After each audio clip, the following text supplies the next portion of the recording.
Cheguei cedo à casa da minha filha para organizar uma festa surpresa. Flagrei meu genro com a prima dele, juntos, trancados no banheiro. Ele sorriu e disse: "Minha esposa nunca vai acreditar em uma velha louca." Então, tranquei a porta pelo lado de fora. Eu nunca imaginei que um dia de celebração se transformaria no pior pesadelo da minha vida. Ou melhor, no melhor golpe de justiça que eu já dei. Meu nome é Marlene, tenho 67 anos. E no dia em que tranquei meu genro num banheiro com a amante dele, descobri que essa velha aqui ainda tem muito veneno nas veias. Era uma quinta-feira de novembro. O sol batia forte naquela manhã e eu segurava 3 sacolas pesadas, cheias de balões cor-de-rosa, faixas brilhantes e aqueles enfeites bobos que a gente compra pensando que vão deixar tudo mais bonito. Minha filha Júlia fazia 32 anos no sábado, mas eu tinha combinado com o marido dela, o Paulo, de adiantar a surpresa. Ela trabalhava muito, vivia cansada e eu queria ver o sorriso dela. Aquele sorriso que andava sumido fazia tempo. Cheguei à casa deles às 9 da manhã. Paulo tinha me dado a chave reserva meses atrás, dizendo que era, para qualquer emergência, sogra. Usei ela poucas vezes. Sempre tive pudor de invadir a privacidade dos dois. Mas naquele dia, com a autorização dele, entrei sem cerimônia. A casa estava silenciosa. Silenciosa demais. Coloquei as sacolas no chão da sala, tirei os sapatos para não fazer barulho. Queria começar logo a decorar sem acordar ninguém, caso estivessem dormindo ainda. O cheiro de café velho pairava no ar. A pia da cozinha tinha 2 xícaras sujas, batom vermelho na borda de uma delas. Júlia não usa vermelho. Ela prefere tons rosados, discretos. Meu coração deu um aperto pequeno, mas eu ignorei. Deve ser de ontem, pensei. Alguma amiga que passou aqui. Foi quando ouvi um riso abafado, vindo do corredor. Não era um riso qualquer. Era aquele tipo de risada íntima, cúmplice, cheia de segredos sujos.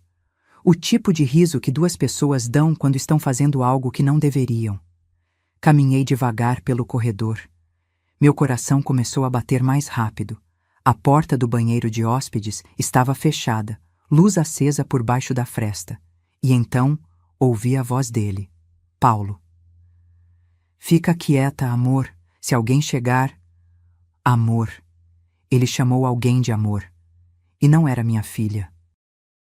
Encostei meu ouvido na porta. Minha mão tremia. Dentro ouvi sussurros, o som de tecido se ajeitando, uma respiração pesada, e então a voz dela. "Relaxa, Paulo. Ela nunca desconfia de nada. Sua esposa é uma idiota." Reconheci a voz na mesma hora. Karina, a prima dele, aquela que sempre aparecia nas festas de família com sorrisos largos e abraços demorados. Aquela que Júlia considerava uma amiga. Minha visão escureceu. Não de raiva, de foco. Era como se todo o barulho do mundo tivesse sumido e só restasse aquela porta entre mim e a verdade. Bati. 3 vezes, forte. Silêncio do outro lado. Bati de novo. "Quem é?" A voz de Paulo, agora tensa. "Sou eu, Paulo. Marlene." Ouvi um palavrão abafado. Passos rápidos. O barulho da descarga sendo acionada, como se isso fosse apagar a sujeira. A porta se abriu. E lá estava ele. Camisa amarrotada, cabelo bagunçado, olhos vermelhos. Atrás dele, Karina ajeitava o vestido preto. O batom borrado. A cara de quem foi pega com a mão na lata. Paulo me olhou de cima a baixo.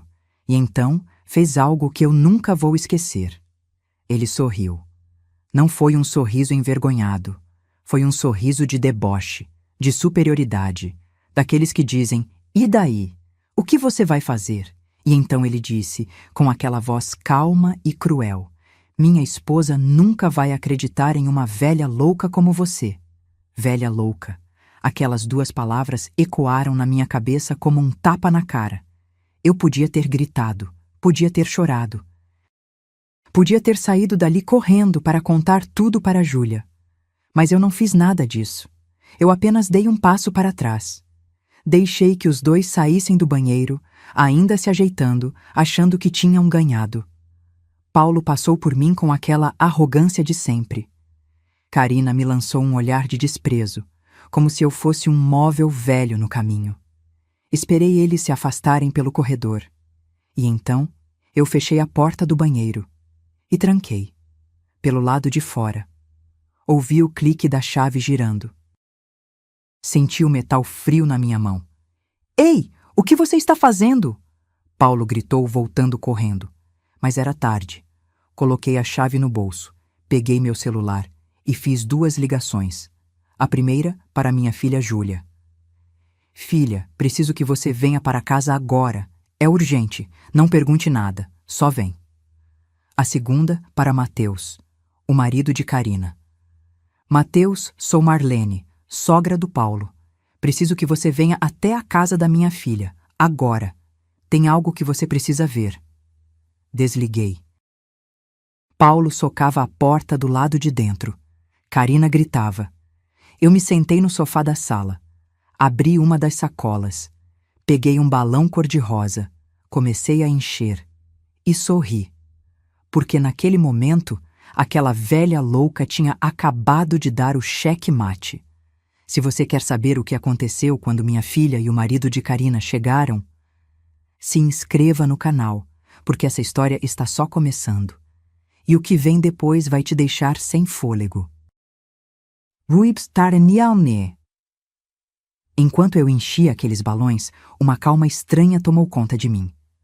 Paulo continuava berrando do outro lado da porta, ameaçando chamar a polícia, dizendo que eu tinha enlouquecido. Karina choramingava, implorando para eu abrir. Mas eu não me movia.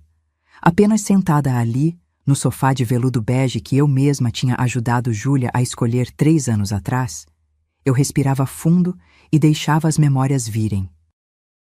Porque para entender o que aconteceu naquele dia, você precisa entender quem eu sou. E, principalmente, o que eu perdi para chegar até ali. Meu nome completo é Marlene Ferreira dos Santos. Nasci em Belo Horizonte, num bairro simples onde todo mundo se conhecia e as portas ficavam abertas até de noite. Meu pai era motorista de ônibus, minha mãe costureira. Foi dela que herdei a profissão. Aos 12 anos, eu já sabia fazer bainha invisível e pregar botão sem deixar ponto aparente. Casei aos 22 com Osvaldo, um homem bom, daqueles que existem cada vez menos. Ele trabalhava como técnico em refrigeração, consertava geladeiras e freezers pela cidade inteira. A gente nunca teve muito, mas nunca faltou nada, principalmente amor. Osvaldo me tratava como se eu fosse feita de cristal. Todas as manhãs, antes de sair para trabalhar, ele me dava um beijo na testa e dizia: "Cuida do meu tesouro aí", apontando para minha barriga. Júlia nasceu num dia de chuva. Veio chorando, com fome, com pressa de viver. Foi a coisa mais bonita que eu já vi na vida. Osvaldo chorou tanto na maternidade que a enfermeira achou que tinha acontecido alguma tragédia. Mas era só felicidade mesmo, felicidade pura. Criei minha filha com todo o sacrifício que uma mãe faz sem nem perceber que está se doando. Acordava às 5 da manhã para costurar enxovais, vestidos de festa, roupas sob medida para madrinhas de casamento. Trabalhava até meia-noite às vezes, os dedos doloridos, a vista cansada, mas sempre com um sorriso quando Júlia chegava da escola querendo me mostrar um desenho, uma nota boa, um bilhete da professora. Osvaldo e eu sonhávamos grande para ela. Queríamos que ela estudasse, que tivesse oportunidades que a gente nunca teve. Quando Júlia passou no vestibular para a administração, foi como se tivéssemos ganhado na loteria. Mas a faculdade era particular. Cara, muito cara. Foi aí que eu vendi minha máquina de costura industrial. Aquela máquina tinha sido da minha mãe. Era uma Singer antiga, pesada, toda de ferro, que costurava qualquer tecido sem reclamar. Minha mãe tinha me deixado ela como herança, junto com um bilhete que dizia: "Filha, com essa máquina você nunca vai passar fome. Cuida dela como eu cuidei de você." Vendi por R$ 15.000, metade do que valia. Mas era o que eu tinha.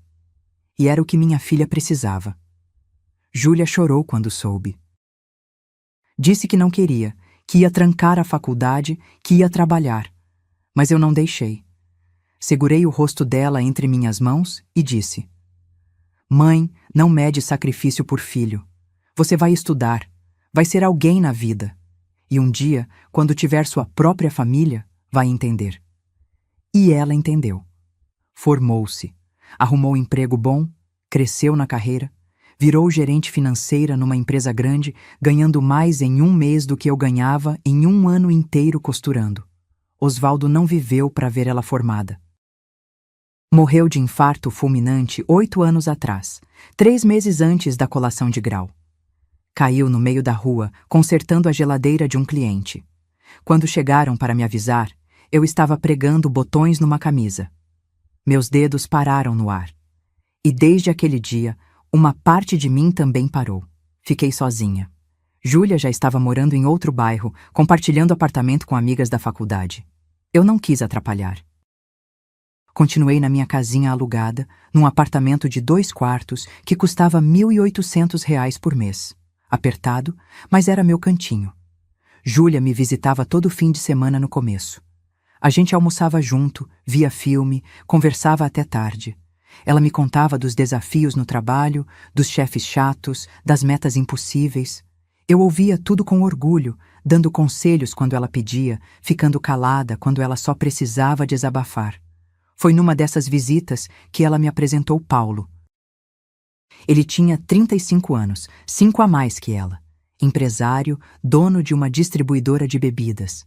Chegou dirigindo um carro importado, usando relógio caro, sorriso perfeito. Apertou minha mão com firmeza e disse: A senhora criou uma mulher incrível, dona Marlene. Tenho muita sorte.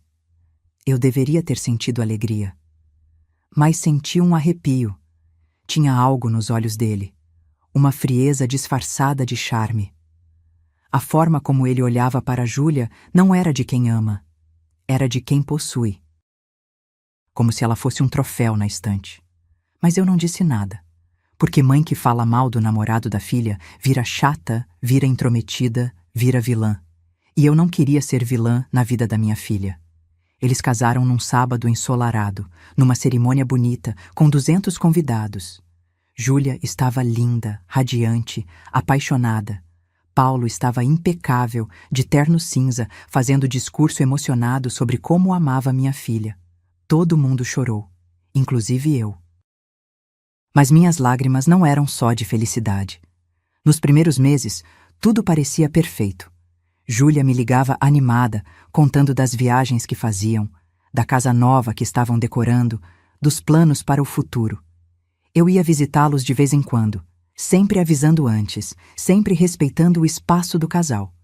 Mas aos poucos, as visitas foram ficando mais raras. Júlia começou a cancelar almoços. Dizia que estava ocupada, que Paulo tinha compromissos, que era melhor deixar para outra hora. Quando eu insistia, ela ficava irritada. Mãe, para de ser grudenta. Eu tenho minha vida agora. Grudenta. Aquela palavra doeu mais que qualquer agulha que já furou meu dedo. Paulo começou a fazer comentários nas raras vezes que nos encontrávamos. Júlia precisa crescer, dona Marlene, largar um pouco as saias da senhora. Ou então, sogra demais atrapalha casamento, a senhora não acha? Sempre com aquele sorriso, sempre com aquele tom de quem está brincando. Mas não estava. Eu me afastei. Não porque quis, mas porque senti que estava atrapalhando, que minha presença incomodava, que eu estava sobrando na vida da minha própria filha. Passei a vê-la uma vez por mês. Depois, a cada 2 meses. Conversas rápidas, superficiais. Ela parecia cansada, mais magra, com olheiras. Mas toda vez que eu perguntava se estava tudo bem, ela dizia que sim, que era só trabalho. Até que naquela quinta-feira, Paulo me ligou. Voz animada, simpática. Sogra, vamos fazer uma surpresa para a Júlia. Você pode vir cedo na quinta? Vou sair para resolver umas coisas, mas deixo a chave escondida. A senhora decora e quando ela chegar, festa pronta. Eu acreditei.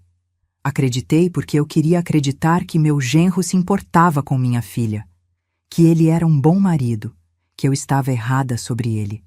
Mas enquanto eu sentava naquele sofá, ouvindo Paulo gritar do outro lado da porta trancada, eu entendi uma coisa. Eu nunca estive errada. E aquela velha louca ia provar isso. Hans Ockbom, 23 minutos.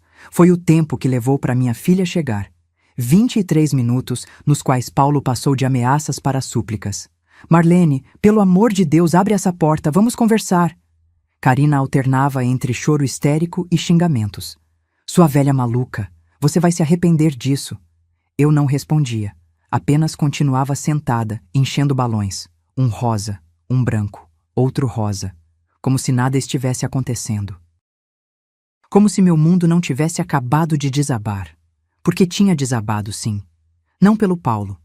Eu nunca gostei dele mesmo. Mas pela minha filha. Pelo que isso ia fazer com ela. Pela dor que ela ia sentir quando descobrisse que o homem que dividia a cama com ela estava traindo ela com alguém que ela considerava amiga. O som da chave na fechadura me tirou dos pensamentos.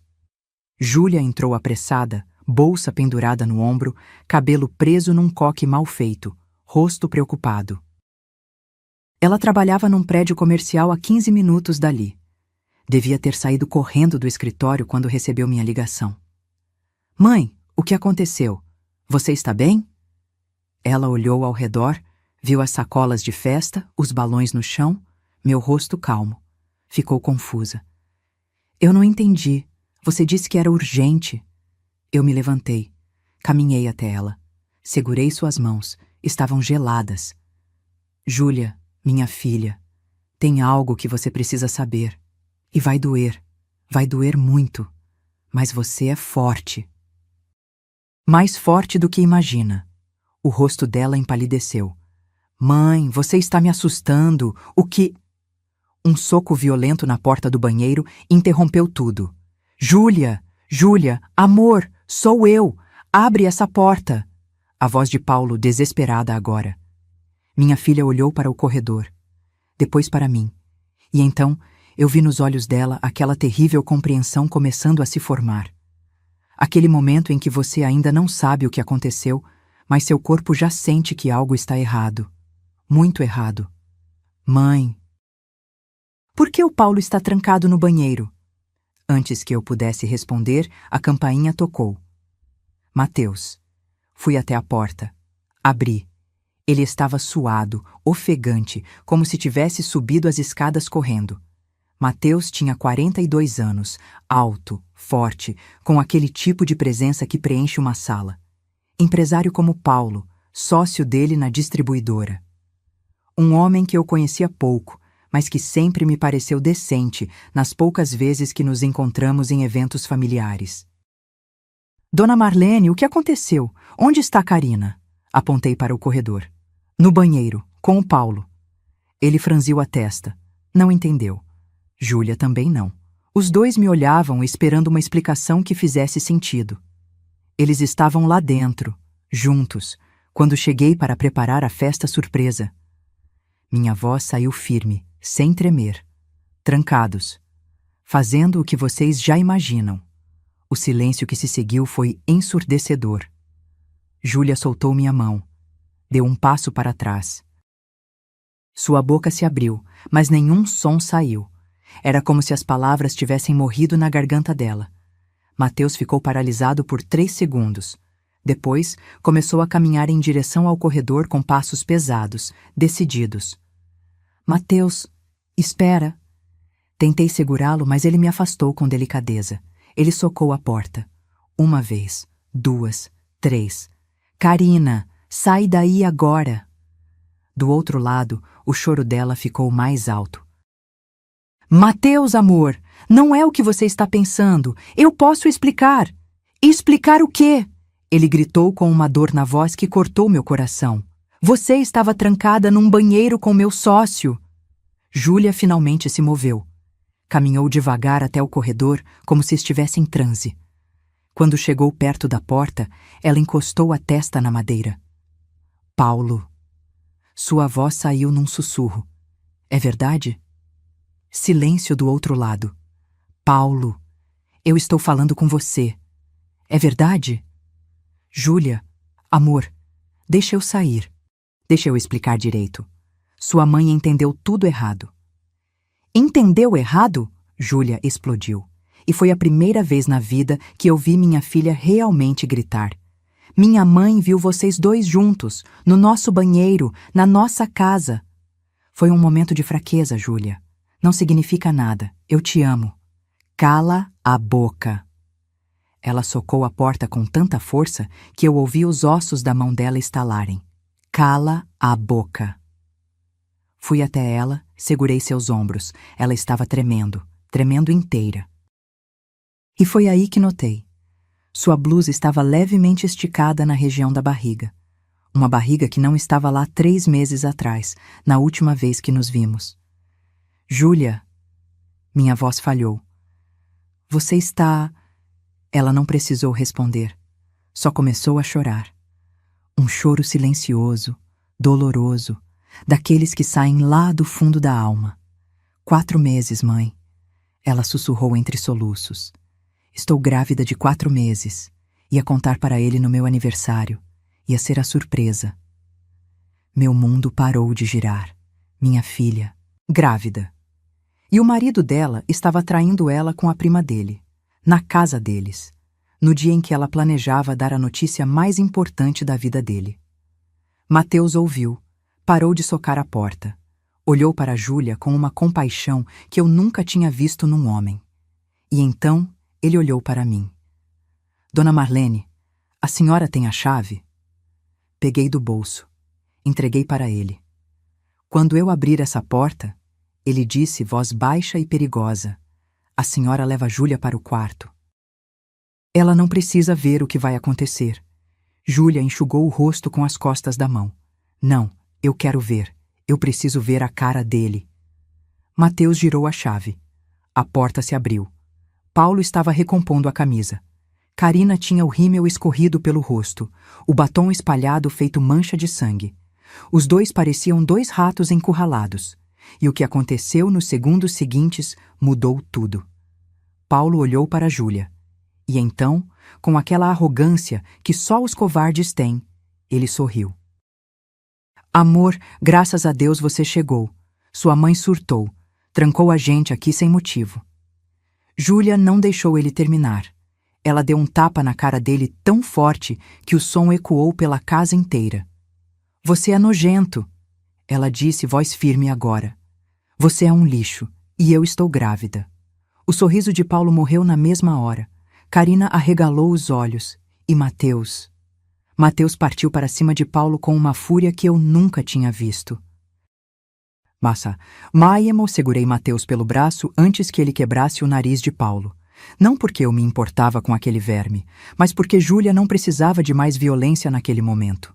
Ela precisava de verdade. Mateus não. Minha voz saiu firme, com uma autoridade que eu nem sabia que tinha. Violência não vai resolver, mas a verdade vai. Paulo aproveitou para se afastar, encostando-se na parede do corredor. Carina tentou sair, mas Mateus bloqueou a passagem. Ninguém sai daqui até eu entender o que está acontecendo. Ele disse, respiração pesada, punhos ainda cerrados. Júlia estava paralisada, uma mão sobre a barriga, olhos fixos em Paulo. Grávida. Ela repetiu como se precisasse ouvir de novo para acreditar. Estou grávida de 4 meses. E você? Você estava com ela.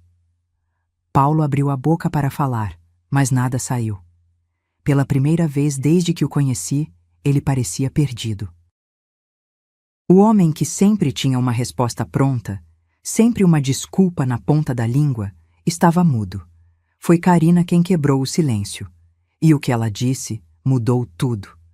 Isso não é novidade para ele, Júlia. A voz dela saiu cínica, quase entediada, como se estivesse revelando um segredo que já estava cansada de guardar. Ele já sabia que você estava grávida. Eu contei para ele há 2 semanas. Júlia virou para ela devagar. Como você sabia? Vi o exame no seu Instagram. Você postou aquela foto boba com legenda de novidades em breve e aquele emoji de bebê. Karina deu de ombros. Não foi difícil deduzir. E você contou para ele, Júlia repetiu, processando. Antes de eu contar. Claro, a gente não tem segredos. Aquelas palavras caíram como bomba. Mateus deu um passo à frente. A gente? Há quanto tempo isso está acontecendo? Karina olhou para ele com um desprezo que gelou meu sangue. 1 ano e meio, talvez 2, perdi a conta. Júlia cambaleou. Corri para segurá-la, mas ela levantou a mão me impedindo. Não, mãe, eu preciso ouvir tudo. Ela respirou fundo e olhou para Paulo. 2 anos? 2 anos você está me traindo? Paulo finalmente encontrou a voz. Júlia, não é assim que você está pensando. Então me explica como é. Ela gritou, e algo na voz dela se partiu. Me explica como você passa 2 anos transando com a prima dele, enquanto eu trabalho feito uma condenada para sustentar essa casa, para pagar as contas, para construir nosso futuro. Sustentar a casa? Paulo deu uma risada amarga. Júlia, você não sustenta nada. Quem paga as contas aqui sou eu. Com o dinheiro dela. Karina soltou, cruzando os braços. E então ela olhou para Júlia com uma crueldade calculada. Ou você acha que ele trabalha tanto assim? Aquele dinheiro que você transfere todo mês para investimento conjunto? Não existe investimento, querida. Existe uma conta no nome da mãe dele onde tudo vai parar. O mundo parou. Júlia ficou branca. O que você está falando? Karina sorriu. Sorriu. Como se estivesse se divertindo com aquilo. R$ 8.500 por mês. Você manda religiosamente todo dia 15. Paulo me mostrou os extratos. A gente ria juntos. Cala a boca, Karina. Paulo tentou intervir, mas era tarde demais. Por quê? Ela merece saber. Karina continuou. Merece saber que o apartamento que ele disse que era surpresa para o aniversário dela? Comprado com o dinheiro dela. R$ 485 mil. Está no nome da sogra dela. E o carro importado dele? 320 mil. Também foi ela quem pagou sem saber. Júlia segurou a parede para não cair. Eu corri até ela, segurei seu braço. Júlia, respira. Respira, filha. Mas ela não conseguia. Estava em choque. E eu também estava. 612 mil reais. Minha filha tinha perdido 612 mil reais para aquele monstro. Como você sabe de tudo isso? Mateus perguntou para Karina, voz baixa e perigosa. Porque eu ajudei a planejar. Ela respondeu, sem vergonha nenhuma. Paulo e eu somos parceiros há muito tempo, Mateus. Muito antes de eu casar com você. O silêncio que se seguiu foi sepulcral. Mateus deu um passo para trás, como se tivesse levado um soco. Você casou comigo sabendo... Casamento é um negócio, Mateus. Você tem dinheiro, eu precisava de estabilidade. Paulo tem ambição, eu tenho estratégia. Juntos, a gente ia longe. Karina falou como se estivesse explicando uma fórmula matemática. E ia mesmo, até essa velha intrometida aparecer. Olhou para mim com ódio puro. Essa velha intrometida salvou minha filha de você. Respondi, voz calma, mas firme. E agora eu quero saber tudo. Tudo mesmo. Você não vai saber nada. Paulo finalmente reagiu, tentando retomar o controle. Vou embora. Karina, vamos. Ninguém vai a lugar nenhum.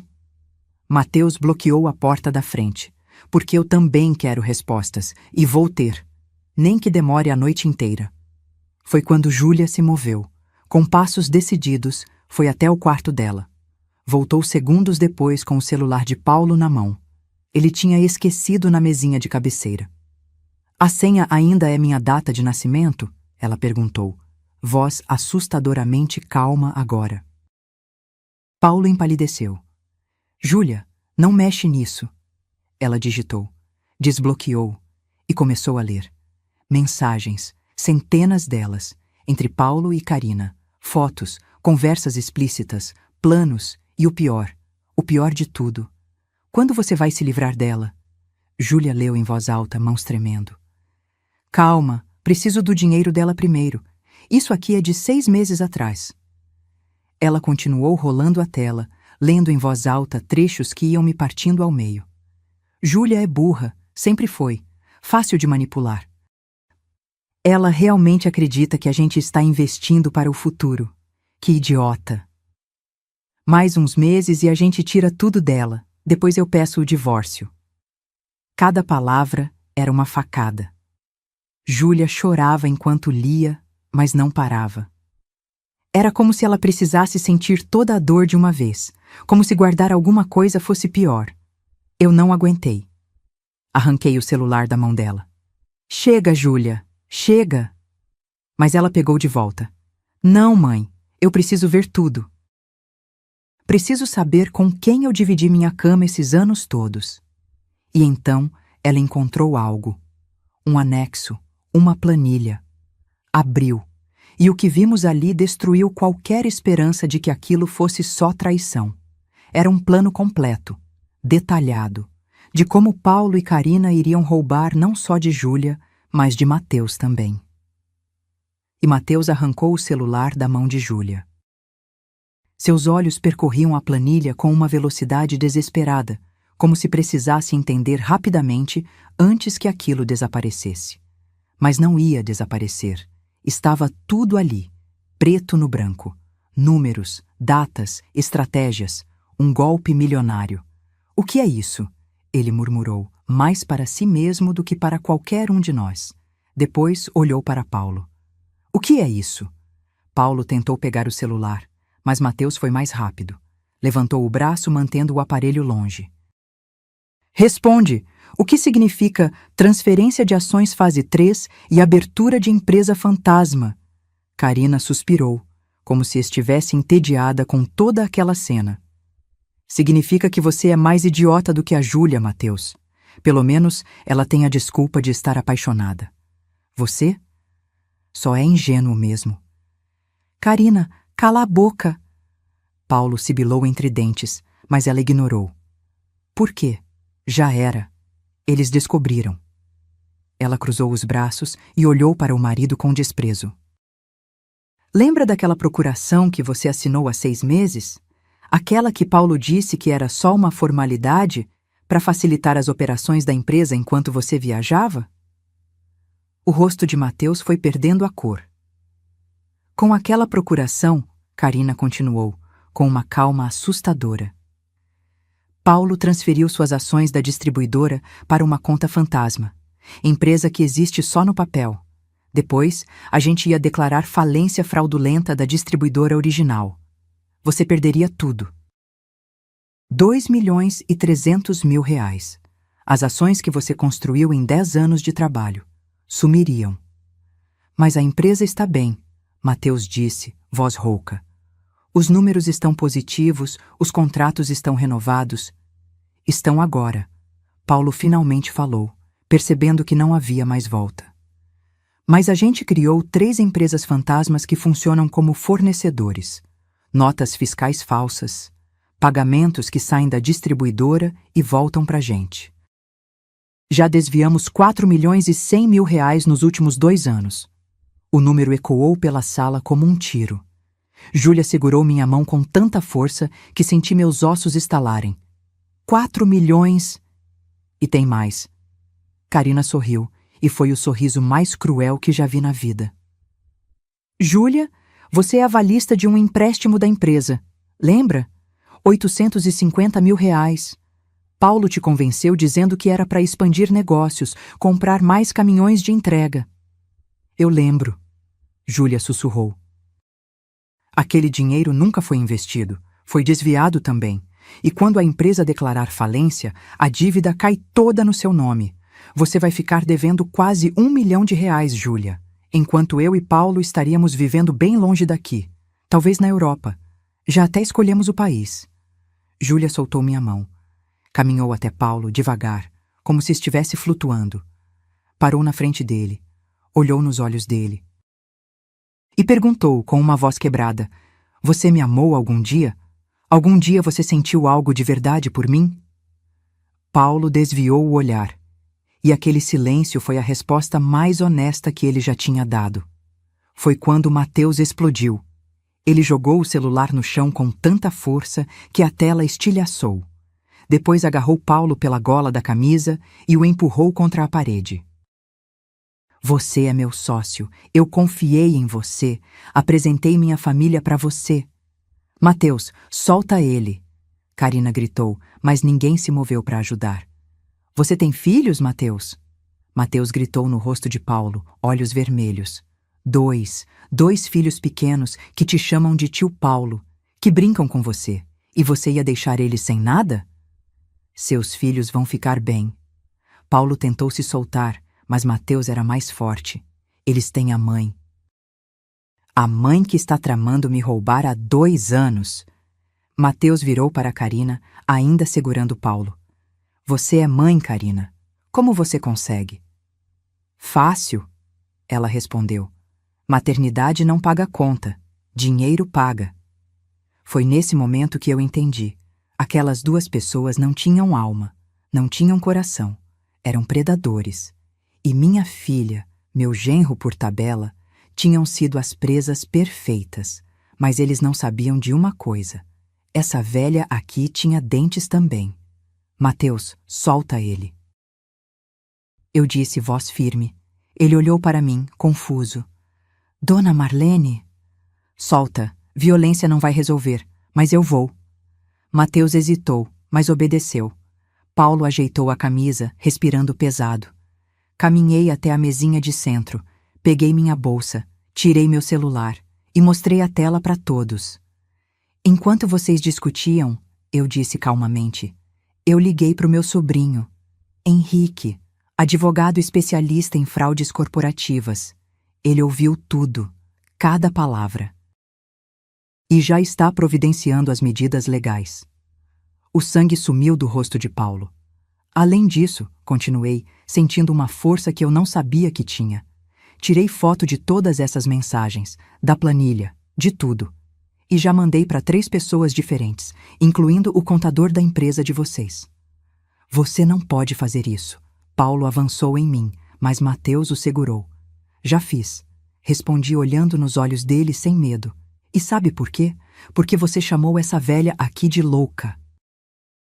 Disse que minha filha nunca ia acreditar em mim. Mas eu não precisei convencer ela de nada, Paulo. Você se enforcou com sua própria corda. Júlia veio até mim. Abraçou-me por trás, chorando no meu ombro. Mãe, obrigada. Não me agradeça ainda, filha, eu disse, acariciando o braço dela, porque isso aqui está longe de acabar. Olhei para Mateus. Você tem os documentos da empresa?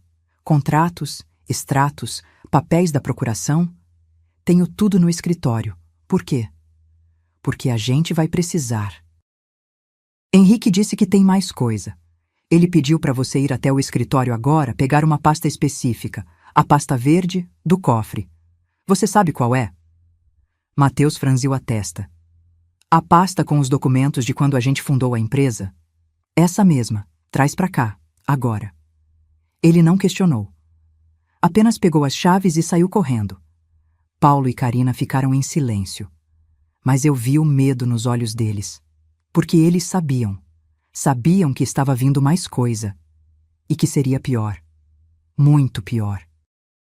Porque essa velha louca tinha descoberto algo que eles achavam que estava enterrado para sempre. Um segredo que ia destruir os 2 de uma vez por todas. Mateus voltou 27 minutos depois. Entrou pela porta com uma pasta verde debaixo do braço, suado, ofegante, olhos arregalados. Ele tinha visto algo. Algo que o tinha abalado. Dona Marlene, ele disse, voz trêmula. Eu não sabia. Eu juro que não sabia de nada disso. Eu sei, Mateus. Respondi, pegando a pasta das mãos dele. Você é vítima tanto quanto minha filha. Abri a pasta na mesa de centro. Júlia se aproximou, enxugando as lágrimas. Paulo e Karina continuavam encostados na parede, tensos, observando cada movimento meu como animais acuados. Dentro da pasta havia documentos antigos, contratos de abertura da distribuidora, registros de sócios e uma ficha criminal. De Paulo. O que é isso? Júlia pegou o papel, lendo rapidamente. Seus olhos foram ficando cada vez mais arregalados. Estelionato? Apropriação indébita? Isso é de 10 anos atrás. Goiânia, eu disse, apontando para o cabeçalho do documento. Ele aplicou o mesmo golpe lá. Casou-se com uma empresária, desviou dinheiro da empresa dela, fugiu antes de ser preso, cumpriu 2 anos em regime semiaberto, saiu, mudou de cidade, recomeçou. Júlia olhou para Paulo com uma expressão que eu nunca tinha visto no rosto dela. Não era mais dor, era nojo. Você tem ficha criminal e nunca me contou. Porque não era importante. Paulo tentou se defender, mas a voz saiu fraca. Foi no passado. Eu mudei. Mudou? Mateus deu uma risada amarga. Você está fazendo exatamente a mesma coisa. A única diferença é que agora tem 2 vítimas em vez de uma. E tem mais, eu disse, tirando outro documento da pasta. Karina conhecia Paulo na época. Ela estava em Goiânia. Trabalhava no escritório da empresa que ele roubou. Todos os olhos se viraram para Karina. Ela era cúmplice, continuei. Ajudou Paulo a desviar o dinheiro, recebeu parte, mas conseguiu escapar da investigação porque não tinha procuração, não tinha acesso direto. Era só a secretária que não sabia de nada. Júlia segurou a barriga, respirando fundo. Vocês se conhecem há mais de 10 anos. Planejaram isso desde o começo. Não desde o começo. Karina finalmente falou, cansada de fingir. Paulo te conheceu por acaso mesmo. Mas quando ele me ligou dizendo que tinha encontrado uma gerente financeira com dinheiro e coração mole, eu vim pra cá. Arrumei emprego numa empresa próxima da sua. Fiz amizade com você. Apresentei meu primo Paulo pra você numa festa da empresa. Lembra? Júlia cambaleou. Eu segurei ela. Respira, filha. Respira. Tudo foi armado, Júlia sussurrou. Desde o primeiro dia. O encontro na festa, o interesse dele por mim, o pedido de casamento. Tudo. Tudo. Karina confirmou, sem qualquer remorso. E funcionou perfeitamente, até hoje. Foi quando algo em mim se acendeu. Não foi raiva, foi determinação, pura e absoluta. Mateus, eu disse virando para ele, você confia em mim? Confio, dona Marlene. Então faz o que eu vou te pedir. Júlia, você também. Confiem em mim e façam exatamente o que eu disser. Júlia olhou nos meus olhos, e pela primeira vez naquela tarde terrível, eu vi um lampejo de esperança no olhar dela. O que você quer que a gente faça, mãe? Respirei fundo. E então comecei a traçar o plano que eu tinha arquitetado na minha cabeça enquanto todos gritavam. Vocês 2 vão perdoar eles. Silêncio absoluto. Quê? Mateus explodiu. Dona Marlene, com todo respeito, a senhora enlouqueceu? Não, respondi calmamente. Vocês vão fingir que perdoam. Júlia, você vai dizer pro Paulo que quer tentar de novo por causa do bebê, que quer dar uma chance pro casamento. Mateus, você vai fazer o mesmo com Karina. Vai dizer que quer reconstruir a família por causa dos filhos. Mãe, eu não consigo, Júlia começou, mas eu segurei o rosto dela entre minhas mãos. Você consegue, porque é só por alguns dias, o tempo necessário para a gente juntar todas as provas que a justiça precisa. Confissões gravadas, documentos irrefutáveis, movimentações bancárias. Júlia entendeu. Mateus também. A senhora quer que eles se sintam seguros, Mateus disse lentamente. Quer que eles achem que ganharam. Exatamente. Eu sorri. Porque pessoas seguras cometem erros, falam demais, escorregam. E quando escorregarem, a gente estará lá para pegar cada palavra, cada movimento. Paulo deu um passo à frente. Vocês não vão conseguir provar nada. Eu tenho advogados, tenho dinheiro. Você tem o dinheiro dela, corrigi, apontando para Júlia. E o dele, apontei para Mateus. Mas não por muito tempo. Peguei meu celular de novo. Liguei para Henrique no viva voz. Tio Henrique, eu disse quando ele atendeu. Conseguiu falar com o juiz? Consegui, tia. Medidas cautelares aprovadas. Contas bloqueadas a partir de amanhã, 6 da manhã.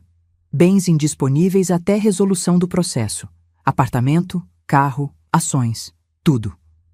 Paulo ficou branco. E a queixa-crime? Mateus perguntou, aproximando-se do telefone. Registrada, estelionato, apropriação indébita, falsidade ideológica, formação de quadrilha. Se for comprovado tudo o que vocês me mandaram, estamos falando de 8 a 12 anos de prisão, para cada um. Karina sentou no chão. Simplesmente desabou, como se as pernas não a sustentassem mais. Mas, Henrique continuou, preciso de mais provas, principalmente confissão gravada ou testemunho adicional. O que vocês têm é forte, mas um bom advogado pode alegar coação, manipulação de provas digitais. Precisamos de algo irrefutável. A gente vai conseguir, eu disse, olhando para Paulo e Karina. Eles vão entregar de bandeja. Desliguei. Júlia se virou para Paulo e, com uma força que eu não sabia que ela tinha, começou a atuar. Paulo, ela disse, voz ainda chorosa, mas controlada. Eu te amo. Eu não quero perder minha família. Não quero que meu filho cresça sem pai.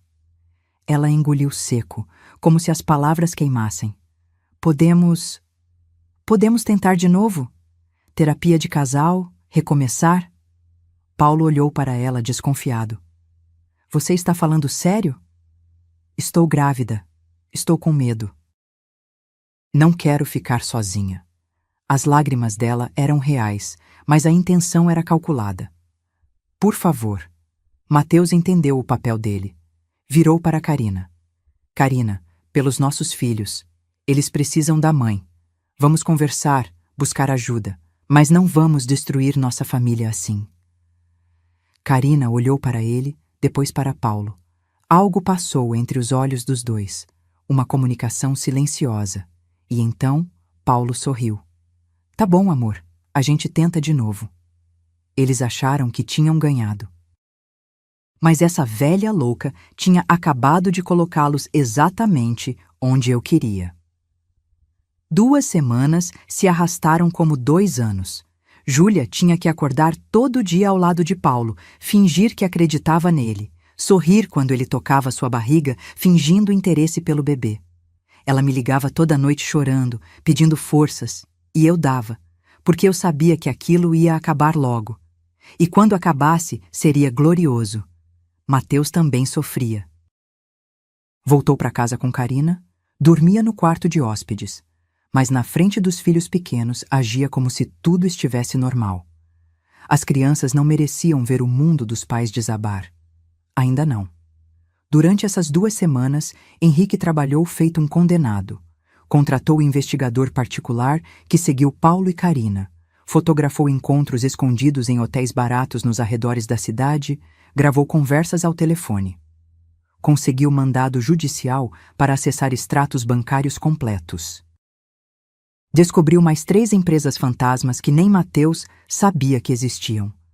O prejuízo total chegou a 5.800.000 reais, mas ainda faltava a confissão, aquela que não deixaria margem para nenhum advogado, nenhum juiz questionar. Foi quando eu tive a ideia do jantar. Vamos fazer um jantar de reconciliação, eu disse para Júlia numa tarde de quarta-feira. Na sua casa, eu, você, Paulo, Karina e Mateus. Como se fosse um recomeço. Mãe, eu não aguento mais ficar perto dele. Júlia respondeu, voz cansada. Toda vez que ele me toca, eu tenho vontade de vomitar. Eu sei, minha filha, mas é a última vez, eu prometo. Ela confiou em mim. Marquei para o sábado seguinte. Cheguei cedo, ajudei Júlia a preparar tudo. Lasanha, salada, pão de alho. Comprei vinho caro, aquele que Paulo gostava. Coloquei a mesa bonita, com guardanapos de tecido, flores no centro. E enquanto arrumava, instalei um gravador minúsculo dentro do porta-toalhas do banheiro. Outro atrás do quadro da sala. E deixei meu celular gravando dentro da bolsa, que ficou estrategicamente aberta no sofá. Paulo e Karina chegaram juntos. Ela trouxe uma sobremesa. Ele trouxe mais vinho. sorrisos largos, abraços calorosos. Mateus chegou minutos depois, com os filhos. Deixou eles com a babá numa casa vizinha antes de entrar. Jantamos, conversamos amenidades. Júlia atuou perfeitamente, sorrindo nas horas certas, tocando o braço de Paulo como se ainda o amasse. Mateus fez o mesmo com Carina. Eu fui a velhinha bobinha, fazendo perguntas ingênuas, rindo de piadas sem graça. Paulo baixou a guarda. Bebeu 3 taças de vinho. Ficou confiante, expansivo. Depois da sobremesa, arquitetei minha jogada. Paulo, querido, eu disse docemente. Você não quer trocar essa camisa? Derrubei molho de tomate sem querer no seu ombro. Ele olhou. Tinha uma manchinha pequenininha que eu mesma tinha colocado enquanto passava atrás dele. Ah, dona Marlene, a senhora é desastrada mesmo. Ele riu, levantando. Júlia, me empresta uma camisa? Pega a azul clara no armário, ela disse controlada. Paulo foi pro quarto trocar, e foi quando comecei minha parte. Virei para Carina, servindo mais vinho na taça dela. Carina, posso te fazer uma pergunta de velha bisbilhoteira? Ela estava levemente tonta do vinho. Sorriu. Claro, dona Marlene. Vocês dois... Vocês realmente se amam? Ou é só por causa dos filhos mesmo? Mateus ficou tenso, mas não interrompeu. Júlia também esperou. Carina tomou mais um gole. Amor, dona Marlene, a senhora acredita nisso? Acredito. Amei meu marido até o último dia dele. Que romântico, Carina disse com um sarcasmo quase imperceptível. Mas amor não paga conta. Amor não compra apartamento na praia. Amor não garante futuro. Então você não ama Mateus. Eu provoquei, voz inocente. Amar? Ela riu, baixinho. Mateus é conveniente, assim como Paulo foi conveniente para Júlia. A gente sabe o que faz, dona Marlene. A senhora é de outra época, não entende como relacionamentos modernos funcionam. Me explica então. Insisti, enchendo mais vinho na taça dela. Porque essa velha aqui quer aprender. Carina se inclinou, olhos brilhando com aquela mistura de álcool e arrogância. Paulo e eu somos sócios há muito tempo, muito antes de Mateus, muito antes de Júlia. A gente sabe o que quer. Dinheiro, liberdade, viver bem, casamento é só fachada. E Júlia? Perguntei vendo minha filha apertar os punhos embaixo da mesa. O que ela é para vocês? Júlia? Carina riu mais alto agora. Júlia sempre foi boba, fácil de manipular. Paulo a escolheu exatamente por isso. Ela tinha dinheiro guardado, salário bom e aquele jeitinho de menina carente que quer agradar. Perfeita. Perfeita para roubar, eu completei. Perfeita para fazer negócio. Carina corrigiu, sem perceber que estava entregando tudo. A gente só pegou o que ela ofereceu. Se ela foi idiota de não perguntar para onde o dinheiro ia, o problema é dela. Mateus estava gravando no celular embaixo da mesa. Júlia também. E o bebê? Perguntei. Muda alguma coisa? Bebê? Carina deu de ombros. Mais uma desculpa para ela pagar pensão depois. Paulo já tem advogado preparado. Quando a separação acontecer, ele vai pedir guarda compartilhada e pensão dela para ele. Vai alegar que largou os negócios para cuidar do filho. Mas ele não vai largar nada, eu disse. Claro que não. Carina riu. Mas juiz acredita em pai dedicado, principalmente quando a mãe é workaholic instável emocionalmente. A gente já tem laudo psicológico comprado. Nesse momento, Paulo voltou. Camisa limpa, cabelo ajeitado. Sentou-se, alheio ao que Carina tinha acabado de confessar. Do que vocês estavam falando? De amor, eu disse sorrindo. Carina estava me explicando como funciona relacionamento moderno. Paulo olhou para Carina, um aviso silencioso nos olhos, mas era tarde. Ah, sim, ele forçou um sorriso. É diferente mesmo, né, sogra? Muito diferente, concordei. E então olhei para Júlia. Filha, você pode me trazer um copo d'água? Júlia se levantou, foi até a cozinha, voltou com o copo. E quando entregou para mim, nossos olhos se encontraram. Ela sabia. Era agora. Paulo, Júlia disse, voz firme pela primeira vez em semanas. Karina acabou de me chamar de boba, de idiota. Disse que você me escolheu porque eu era fácil de manipular.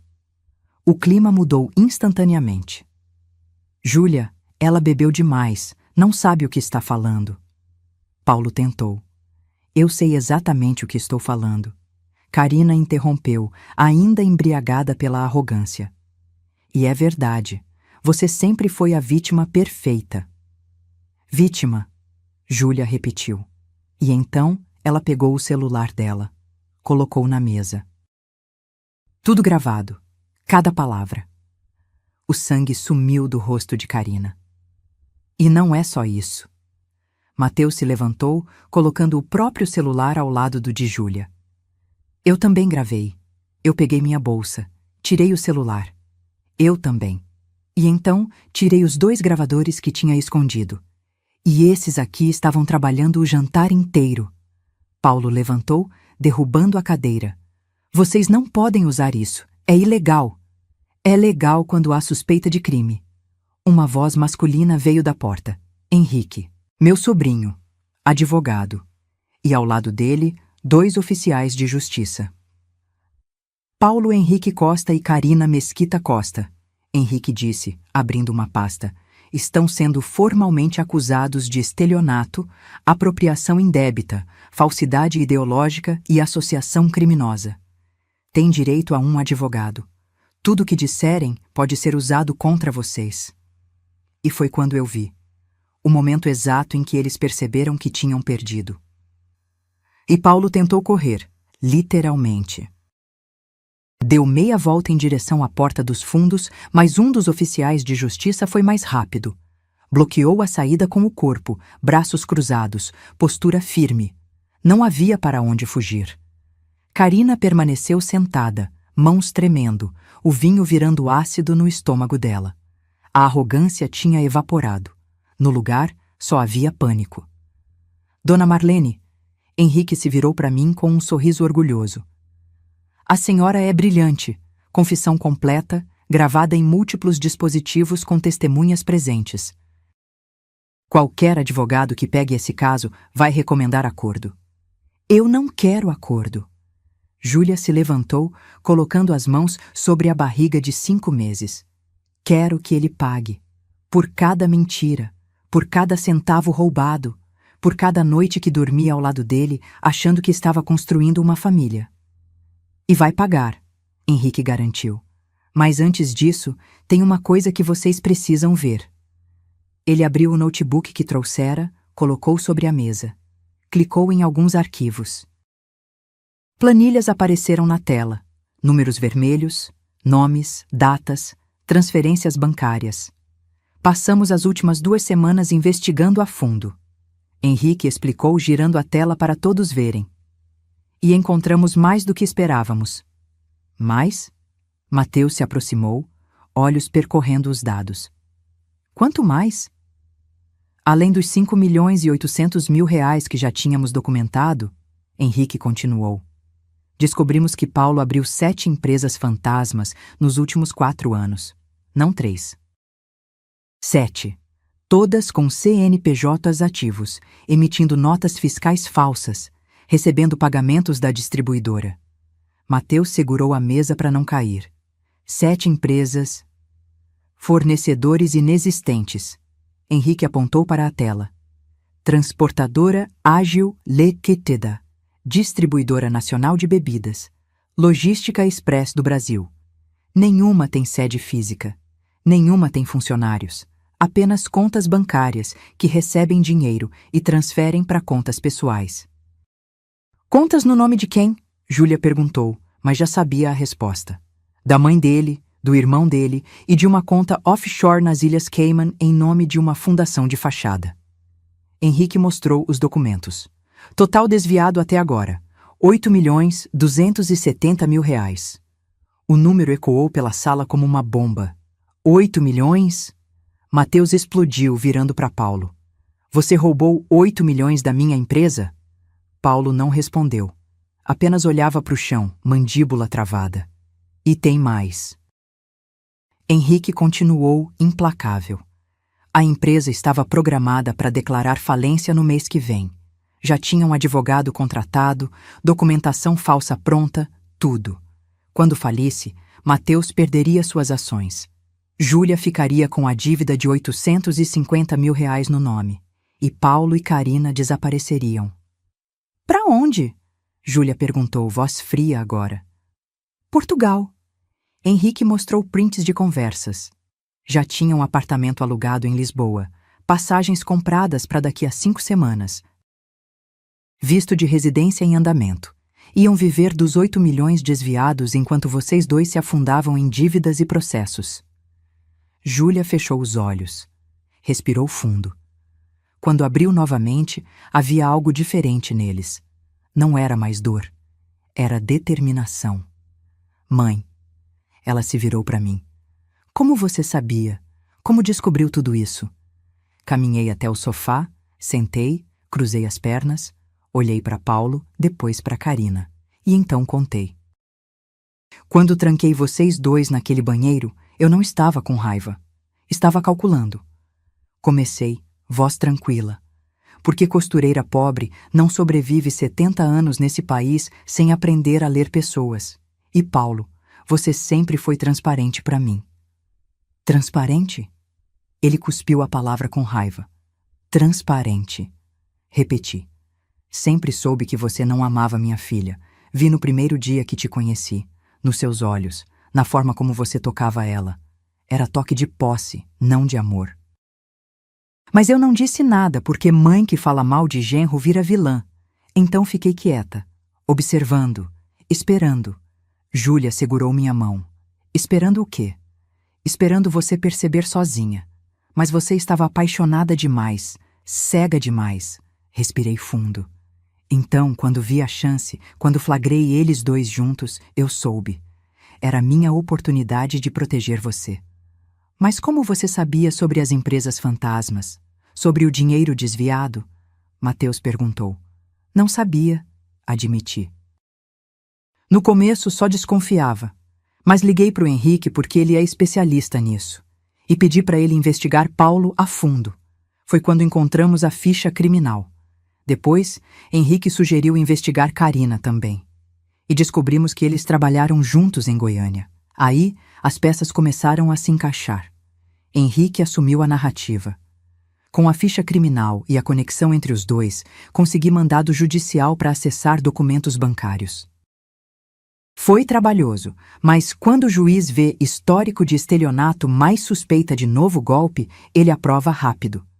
E vocês não contaram nada pra gente. Mateus disse, entre admiração e frustração. Porque precisávamos de confissão. Eu expliquei. Documentos podem ser contestados.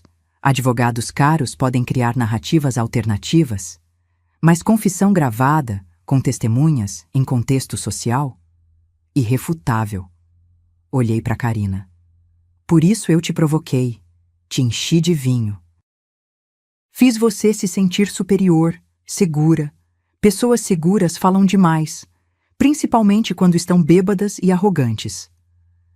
Carina não respondeu. Apenas chorava agora, maquiagem escorrida, mãos no rosto. E quanto às medidas cautelares? Júlia perguntou. Já em vigor. Henrique sorriu.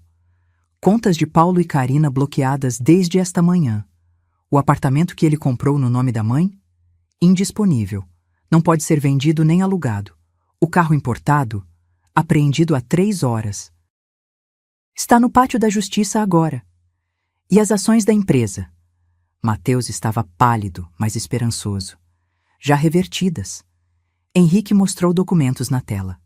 A procuração foi anulada judicialmente. As ações voltaram para o seu nome. A empresa não vai falir.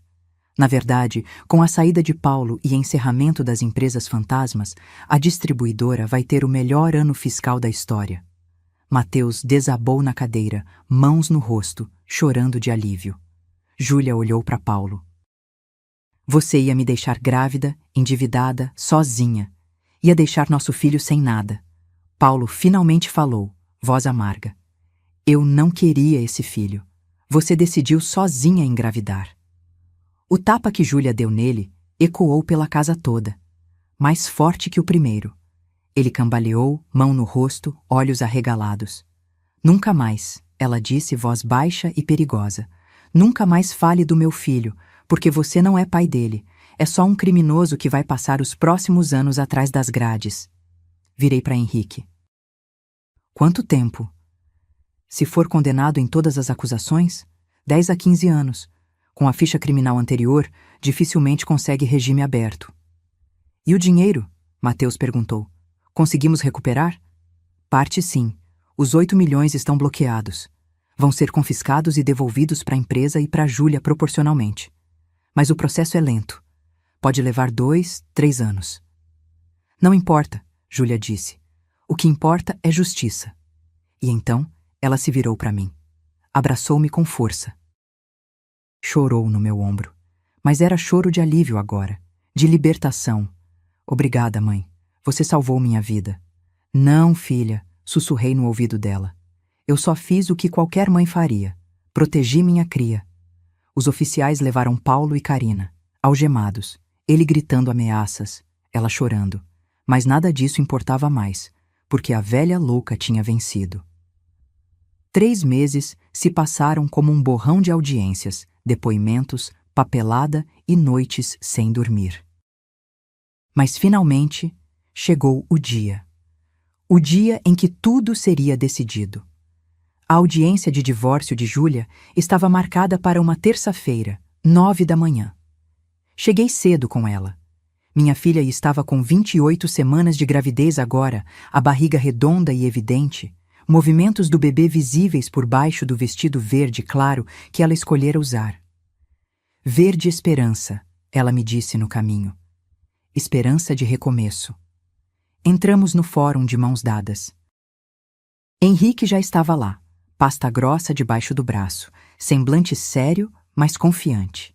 Mateus chegou minutos depois, acompanhado do próprio advogado. O divórcio dele com Carina seria julgado na sequência, na mesma sala. Paulo já estava sentado do outro lado, acompanhado de um advogado caro de Brasília que a mãe dele tinha contratado. Ele estava mais magro, com olheiras fundas, terno amarrotado. 3 meses respondendo processo em liberdade provisória tinham cobrado o preço. A empresa dele havia falido de verdade agora, não pela fraude que planejava, mas porque ninguém mais queria fazer negócio com um estelionatário conhecido. As portas tinham se fechado. Os amigos sumiram.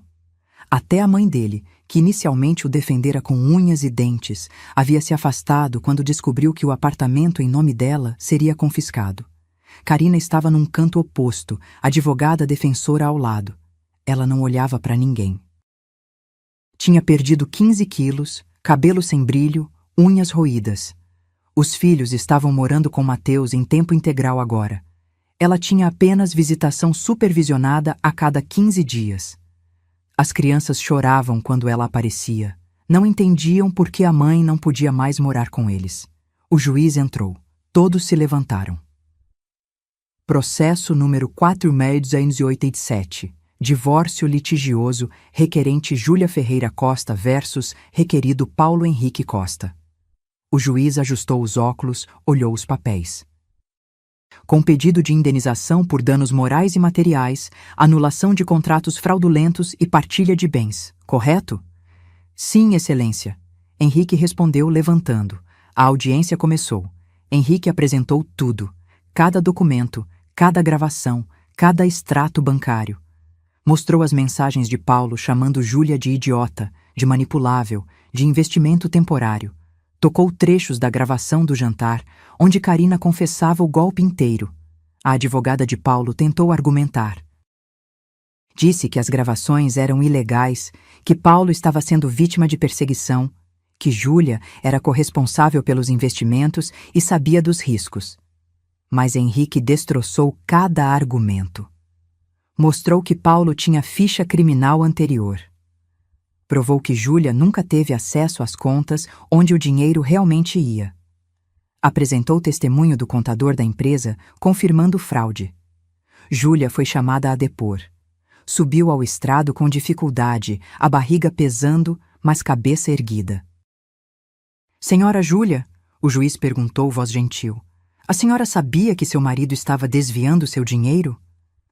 Não, Excelência, Júlia respondeu, voz firme. Eu confiava nele. Acreditava quando ele dizia que estávamos investindo juntos para o nosso futuro. Eu trabalhava 12, 14 horas por dia para ganhar bem, para dar conforto para nossa família. E ele usou isso contra mim. A senhora ainda ama seu marido? Júlia olhou para Paulo. Ele desviou o olhar. Não, Excelência. Eu amei a pessoa que pensei que ele fosse, mas aquela pessoa nunca existiu. Ele era apenas um golpista usando máscara de marido. O juiz fez mais algumas perguntas. Depois chamou Paulo. Ele subiu relutante. Respondeu às perguntas de forma mecânica, sem emoção. Negou tudo inicialmente. Disse que Júlia estava exagerando, que ela sabia de tudo, que era uma separação normal. Mas quando Henrique começou o interrogatório cruzado, Paulo desmoronou. Senhor Paulo, o senhor chamou sua esposa grávida de bola da vez nas mensagens com a cúmplice, correto? Silêncio. Senhor Paulo, responda. Chamei. A voz saiu baixa, envergonhada. E o senhor planejava deixar o país antes do nascimento do seu filho? Planejava. Sem pagar nada? Sem assumir responsabilidade? Eu, sim. Júlia fechou os olhos, mão na barriga, mas não chorou. Aquela fase tinha passado. O juiz ouviu tudo, analisou documentos e então deu a sentença. Diante das provas apresentadas, decreto o divórcio litigioso com culpa exclusiva do requerido Paulo Henrique Costa. Pelos danos morais causados, adultério comprovado, fraude financeira e abandono de lar, condeno o requerido a pagar indenização de R$780 mil à requerente. Júlia segurou minha mão com força. Além disso, o juiz continuou. Determino pensão alimentícia no valor de R$4.200 mensais ao nascituro, a ser paga a partir do nascimento. O valor será corrigido anualmente e é irredutível, devendo ser pago mesmo em caso de desemprego do requerido, sob pena de prisão. Paulo fechou os olhos. Quanto à partilha de bens, considerando que todos foram adquiridos com dinheiro desviado da requerente, determino que o apartamento, quando liberado pela Justiça Criminal, seja transferido integralmente ao nome da senhora Júlia. O carro, idem. As ações da distribuidora que estavam em nome do requerido também serão transferidas. A advogada de Paulo tentou contestar, mas o juiz ergueu a mão. Não terminei. Senhor Paulo, o senhor está proibido de se aproximar da requerente a menos de 200 metros. Proibido de contato, salvo por advogados para assuntos relacionados à criança. Qualquer descumprimento resultará em prisão preventiva imediata. Bateu o martelo. Próximo caso. Divórcio de Carina Mesquita Costa e Mateus Oliveira Costa.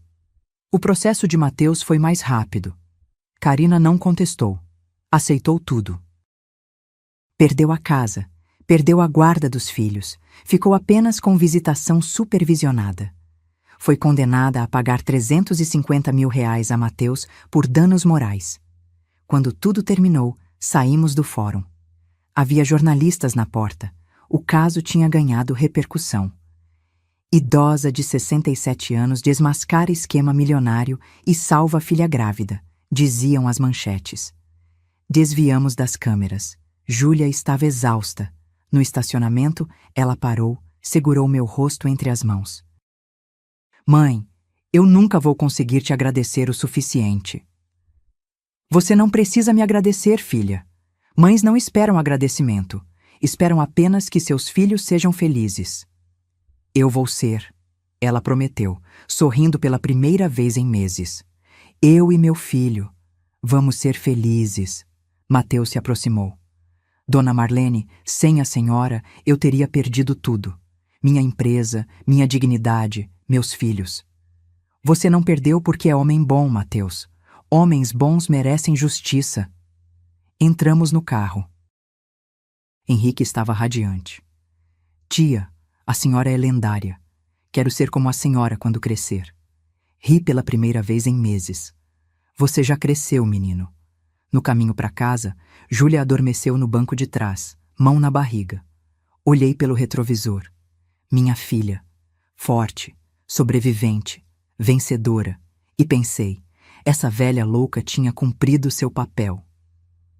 6 meses depois daquela audiência, em uma manhã chuvosa de abril, Júlia entrou em trabalho de parto. Eu estava na cozinha preparando chá de camomila quando ela gritou do quarto. Larguei tudo, corri até lá. Ela estava sentada na cama, mão na barriga, olhos arregalados. Mãe, a bolsa estourou. Não entramos em pânico. Pegamos a mala que estava pronta há semanas, chamamos o Uber, fomos para o hospital. No caminho, Júlia segurava minha mão com tanta força que meus dedos ficaram roxos, mas eu não reclamei. Apenas segurei de volta, firme, presente. Davi nasceu às 4 da tarde.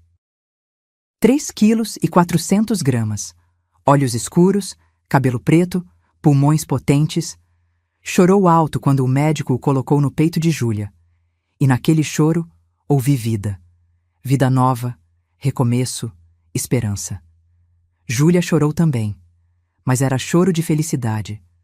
Ela olhou para mim com aquele bebê nos braços e disse: Mãe, olha o que eu fiz, olha o que eu consegui. Você sempre foi forte, filha, só precisava lembrar disso.